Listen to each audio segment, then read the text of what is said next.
So now we are going to talk about the supporting cells, the neuroglial cells. Believe me, the primary cells, the neurons, everyone is talking about it, the research are going on, but very little is given importance to the neuroglial cells, which are basically like nerve cells that help the neurons in all its function and has so many multiple functions that are associated with the nervous system. But very little, or I would say less, is known about the neuroglial cell in comparison to the neuronal cells. So half the volume of the central nervous system is with neuroglial cells.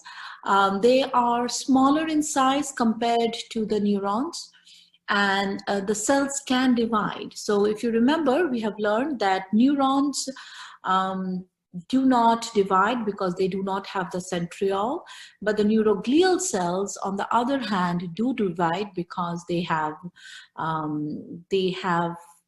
centriole in them. Okay, so there are 4 different kinds of neuroglial cells in the CNS, and there are 2 different kinds in the PNS. So let's review the different kinds of cells that are present in there. I am actually going to spend a lot of time reviewing this and the neuroglial cells in this slide. So just to give you an overview, this is the central nervous system. These are the cells associated with it. The ependymal cells, microglial cells, astrocytes, and oligodendrocytes. And in the PNS, peripheral nervous system, there are 2. One is Schwann cells, the other is the satellite cell. So we'll go over each one of them one by one. And the first is the ependymal cells. The ependymal cells line the ventricles. So we have not yet studied about the ventricles, but ventricles are present in the brain. These are hollow spaces. These hollow spaces are lined by these ependymal cells, and the central canal, which is part of the spinal cord, is also lined by the ependymal cells. So remember, these cells help in production in the circulating and monitoring of CSF, which is cerebrospinal fluid. This is filled, the ventricles are filled with cerebrospinal fluid. The spinal cord and the central canal of the spinal cord has the CSF, and these are made or assisted in the production of the CSF. So ependymal cells are very, very important because they help in the production of the CSF. We're going to learn about the astrocytes next. Astrocytes form the blood-brain barrier. It's called BBB.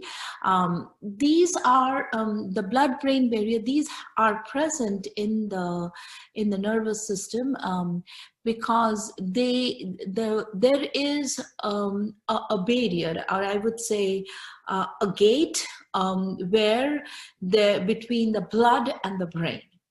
The reason why, because blood carries all the amino acids, all the neurotransmitters, all the ions, and if every of these components go into the brain, it can be detrimental. So there's a gatekeeper. This gatekeeper are the astrocytes. So they allow only certain substances to go in and certain substances to go out. Okay, so they form a barrier which is known as the blood-brain barrier. Okay, they assist, they regulate ion, nutrient, dissolved gases, absorb and recycle certain neurotransmitters, and in addition, they help in the injury site. So they form scar tissue wherever there is an injury. I want to mention here that remember the regeneration process or the repair mechanism of any damage to the central nervous system or the peripheral nervous system is very hard. The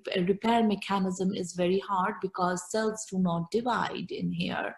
As a result, the regeneration or to help in the process of injury to form a scar is very important, and that is helped by the astrocytes that is present here. So neuroglial cells, astrocytes help in this process. The next is oligodendrocytes, and you must have heard this name before when we were learning neurons. These help in the myelination of the axon. Very, very important. Why? Because myelination is required for nerve conduction, for action potential formation. So in order to increase the speed of conduction, myelination is required. And this myelination is basically a lipid layer around the axon, and this is formed by the oligodendrocytes. Then the last one is the microglial cells. These are known as the janitors of the central nervous system.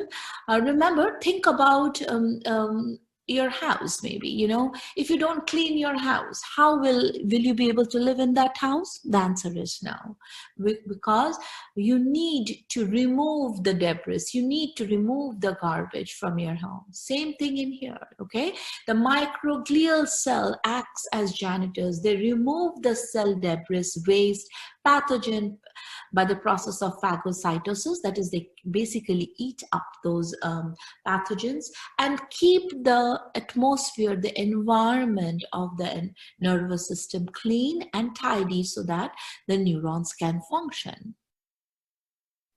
So for neuroglial cells, ependymal cells, astrocytes, oligodendrocytes, and microglial cells. Then comes the peripheral nervous system. The peripheral nervous system has two different kinds, of which the first is the Schwann cell. These are basically the parallel of oligodendrocytes, but they are present in the peripheral nervous system.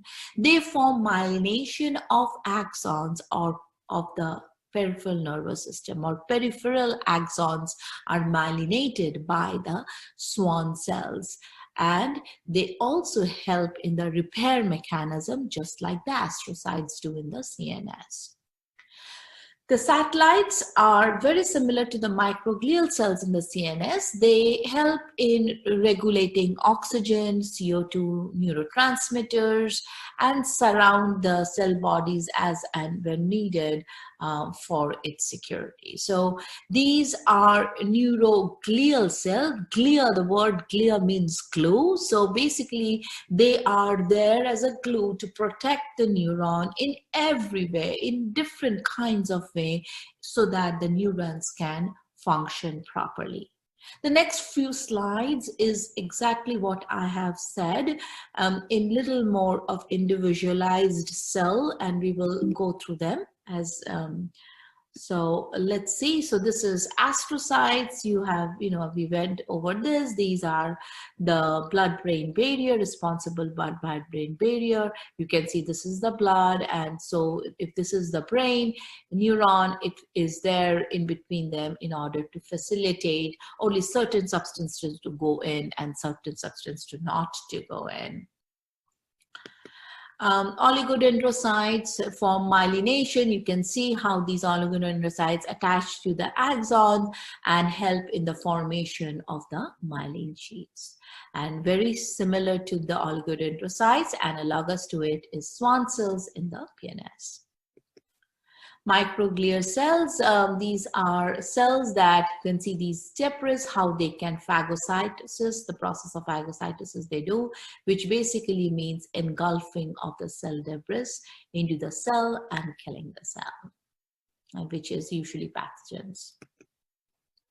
Ependymal cells, these are ependymal cells. These, you can see they have cilia on top of it, help in the production, monitoring, synthesis of the CSF, and these line the ventricles and the central canal. Satellite cells, very similar. These are flattened cells, and they support the neurons in the PNS. They also help to provide electrical insulation around the soma and regulate the chemical environment of the neurons. Swan cells in the PNS, they form the myelin sheet, as we just said. You can see this is the axon, this is the myelin sheet form, and this is the swan cell. And how do we know it? Because you can see the nucleus on the side, and that is basically showing you the swan cells forming the axon, myelination of axon. If you do not see this nucleus, but you see a myelin sheet, usually these are neurons of the CNS. So I just want you to understand that these basic two types of cells, one is the neuron, the other is neuroglial cells, are both equally important in the functioning of the nervous system. They are present in high numbers. However, the injury of neurons, the repair mechanism is not so well developed. Neurons do not have centriole, they do not divide. On the other hand, neuroglials do divide. And all the different kinds of neuroglial cells are present to assist the neuron in every possible way. Thank you.